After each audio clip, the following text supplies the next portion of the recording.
دوران سحر سے آسیہ۔ مشکل الفاظ دیکھ لیتے ہیں۔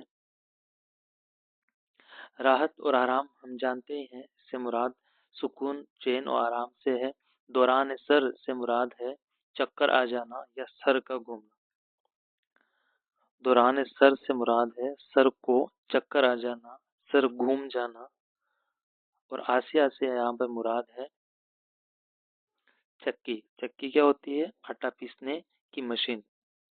یہاں پر شاعر کہنا چاہ رہا ہے کہ خوشی کی وجہ سے یہاں ہر طرف راحت اور آرام اور امن و چین قائم ہو گئے ہیں۔ پھر ایسے ماحول میں چکی بھی اپنے پاٹوں کو گھمانے سے خود کو روک لے، کیونکہ چکر سے درد سر چکی شاعر کہہ رہے ہیں چکی کو بھی اپنے پاٹوں کو گھومنے اور گھمانے سے روک لینا چاہیے، کیونکہ اس گھماؤ سے اس کے سر میں کیا ہو سکتا ہے؟